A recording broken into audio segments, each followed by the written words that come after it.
आज के deep dive में आपका स्वागत है। हमारे पास आज PIB, the Hindu, Indian express, AIR जैसे कई स्रोतों से कुछ अहम जानकारियां हैं। संस्कृति, अंतरिक्ष, रक्षा और अंतर्राष्ट्रीय मामले सब कवर करेंगे। हमारा मिशन कम समय में आपको इन विषयों की गहराई तक ले जाना। तो चलिए शुरू करते हैं। पहली खबर संस्कृति मंत्रालय से है। मेरा गांव मेरी धरोहर पहल। मैंने सुना है भारत के लगभग सारे 6.5 लाख गांवों की मैपिंग हो रही है। हाँ बिल्कुल, ये असल में राष्ट्रीय सांस्कृतिक मानचित्रण मिशन NMCM का हिस्सा है। 2023 में इसकी शुरुआत हुई थी और इसका मकसद सिर्फ डेटा इकट्ठा करना नहीं है। अच्छा, तो फिर क्या है? मकसद है गांवों की जो अपनी खास पहचान है, कला, शिल्प, कोई ऐतिहासिक कहानी या किसी महाकाव्य से जुड़ाव, उसको एक डिजिटल मैप पर लाना। एक तरह से ये हमारी सांस्कृतिक जड़ों को डिजिटल युग से जोड़ने की कोशिश है। दिलचस्प। मतलब ये सिर्फ एक लिस्ट नहीं बनेगी, बल्कि शायद गांवों की अर्थव्यवस्था को भी से कुछ फायदा हो सकता है। हाँ, उम्मीद तो यही है कि उनकी जो यूनिक पहचान है उसे एक बड़ा मंच मिले। शायद पर्यटन या स्थानीय कारीगरों के लिए नए अवसर खुले। सही। चले अब जरा ऊपर देखते हैं, अंतरिक्ष की तरफ। ISRO अपने सबसे शक्तिशाली रॉकेट LVM-3 के लिए एक नया सेमी क्रायोजेनिक इंजन बना रहा है। ये क्यों खास है? देखिए, अभी जो LVM-3 का ऊपरी चरण है C-25, उसमें क्रायोजेनिक इंजन है। उसमें लगता है लिक्विड ऑक्सीजन और बेहद ठंडा, मतलब -253 डिग्री सेल्सियस पर लिक्विड हाइड्रोजन। बहुत जटिल होता है इसे संभालना। वो तो है। अब सेमी क्रायोजेनिक में क्या है, लिक्विड ऑक्सीजन तो रहेगी, पर हाइड्रोजन की जगह होगा परिष्कृत केरोसिन, RP1 कहते हैं इसे। केरोसिन जैसे विमानों में होता है? हाँ, कुछ वैसा ही। और सबसे बड़ी बात, इसे सामान्य तापमान पर स्टोर कर सकते हैं, तो पूरा सिस्टम थोड़ा कम जटिल और सस्ता भी हो जाता है। अच्छा, कम जटिल, सस्ता। पर रॉकेट की ताकत का क्या? पेलोड क्षमता पर असर पड़ेगा? हाँ, और वो भी अच्छा असर। ये नया इंजन SE-2000 जिसे SC-12 स्टेज में लगाएंगे, वो मौजूदा L-11 स्टेज की जगह लेगा।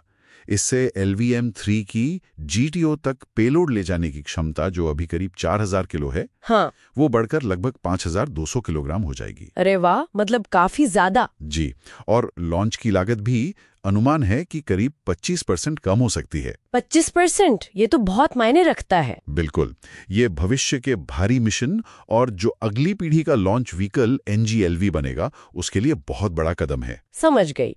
अच्छा, अब अंतरिक्ष से वापस जमीन पर आते हैं, पर इतिहास में। सारनाथ, उसे यूनेस्को विश्व धरोहर स्थल के लिए नामांकित किया गया है। हाँ, ये बहुत ही महत्वपूर्ण खबर है। सारनाथ आप जानते ही हैं, वो जगह है जहां बुद्ध ने ज्ञान पाने के बाद अपना पहला उपदेश दिया था, धम्मचक्र प्रवर्तन। बिल्कुल। और वहां मौर्य काल से लेकर गढ़वाल काल तक के शानदार अवशेष हैं। धमेक स्तूप है, अशोक स्तंभ है, जिसका सिंह शीर्ष हमारा राष्ट्रीय प्रतीक है। भाई। और मजे की बात यह है कि सारनाथ 1998 से यूनेस्को की टेंटेटिव लिस्ट, मतलब संभावित सूची में था। अब जाकर औपचारिक नामांकन हुआ है। देर आयद दुरुस्त आयद। अब रक्षा क्षेत्र की बात करें। रक्षा अधिग्रहण परिषद यानी DAC ने 67,000 करोड़ रुपए के प्रस्तावों को मंजूरी दी है। इसमें क्या क्या शामिल है? इसमें तीनों सेनाओं के लिए जरूरी क्षमताएं बढ़ाने पर जोर है, जैसे मेल ड्रोन्स। मेल मतलब? मीडियम एल्टीट्यूड लॉन्ग एंड्योरेंस, मतलब ऐसे ड्रोन्स जो काफी ऊंचाई पर घंटों तक उड़कर लंबी दूरी की निगरानी कर सकते हैं और जरूरत पड़ने पर हमला भी, या आज की जरूरत है। फिर नौसेना के लिए पनडुब्बी रोधी छोटे युद्धपोत हैं, ASW क्राफ्ट्स। अच्छा। और वायुसेना के लिए जो C-130J और C-17 विमान है, उनका रखरखाव, S-400 मिसाइल सिस्टम का रखरखाव अनुबंध, और जो हमारा स्वदेशी स्पाइडर एयर डिफेंस सिस्टम है, उसका अपग्रेड भी इसमें शामिल है। तो कुल मिलाकर आधुनिकीकरण और स्वदेशीकरण पर फोकस लगता है। हाँ बिल्कुल। अब एक अनोखी खबर। लद्दाख से 2 खास पौधों के बीज, सी बकथॉर्न और हिमालयन टाटरी बकवीट, अंतर्राष्ट्रीय अंतरिक्ष स्टेशन भेजे गए हैं। बीज अंतरिक्ष में क्यों? हाँ, ये नासा के क्रू 11 मिशन के साथ गए हैं।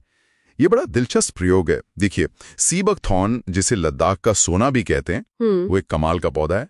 वो -43 डिग्री से लेकर +40 डिग्री सेल्सियस तक का तापमान झेल सकता है। अरे बाप रे। हाँ, और हिमालयन टाटरी बकवीट भी बहुत कठोर पौधा है, ठंड और सूखा झेल लेता है और पौष्टिक भी बहुत है।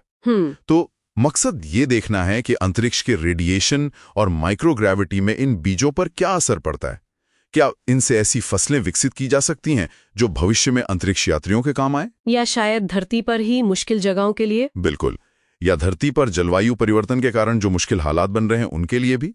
तो ये पारंपरिक ज्ञान और आधुनिक विज्ञान का एक तरह से संगम है। पारंपरिक ज्ञान और भविष्य की तकनीक, बहुत खूब। चलिए अब अंत में एक अंतर्राष्ट्रीय खबर। रूस औपचारिक रूप से 1987 की INF संधि से हट गया है। ये संधि क्या थी? ये शीत युद्ध के समय की एक बहुत अहम संधि थी, अमेरिका और तब के सोवियत संघ के बीच। इसने जमीन से लॉन्च होने वाली मध्यम दूरी की मिसाइलों, मतलब 500 से 5500 किलोमीटर रेंज वाली, पर पाबंदी लगा दी थी, चाहे वो न्यूक्लियर हो या पारंपरिक। अच्छा, तो ये तो बड़ी संधि थी। हाँ, अमेरिका इससे 2019 में हट गया था। उनका कहना था कि रूस इसका उल्लंघन कर रहा है। अब रूस ने भी औपचारिक रूप से इससे बाहर आने की घोषणा कर दी है और कारण बताया है फिलीपींस में अमेरिकी मिसाइल सिस्टम की तैनाती को। तो इसका असर क्या होगा? देखिए, स्रोत यही बताते हैं कि इससे वैश्विक हथियार नियंत्रण की जो कोशिशें हैं उनको झटका लग सकता है और एक नई हथियारों की दौड़ शुरू होने की चिंता भी जताई जा रही है। हम यहाँ सिर्फ वही बता रहे हैं जो स्रोतों में कहा गया है। बिल्कुल। तो आज हमने गांव की सांस्कृतिक मैपिंग से शुरुआत की, फिर इसरो के नए इंजन, सारनाथ के नामांकन, रक्षा सौदों, अंतरिक्ष में खेती के प्रयोग और आखिर में INF संधि के अंत तक कई अहम पड़ाव देखें। हाँ, और अगर इन सबको जोड़कर देखें तो एक तस्वीर उभरती है कि कैसे भारत एक तरफ अपनी जड़ों, अपनी सांस्कृतिक विरासत को, जैसे MGMD है, सारनाथ है, उसे सहेज रहा है, और दूसरी तरफ भविष्य की तकनीक में आगे बढ़ रहा है, चाहे वो ISRO हो, रक्षा आधुनिकीकरण हो या ISS पर ये प्रयोग, दोनों साथ साथ चल रहे हैं। ऐसा लगता है कि जड़ें जमीन में गहरी जा रही हैं और निगाहें आसमान पर हैं। कुछ ऐसा ही। तो आज के डीप डाइव में बस इतना ही। जाते जाते एक सवाल सोचने के लिए छोड़ जाते हैं। क्या सी बकथॉर्न जैसे पौधों का जो सदियों पुराना पारंपरिक ज्ञान है, वो हमें भविष्य की बड़ी चुनौतियों जैसे अंतरिक्ष यात्रा या जलवायु परिवर्तन का हल निकालने में वाकई कोई महत्वपूर्ण भूमिका निभा सकता है? सोचिएगा जरूर।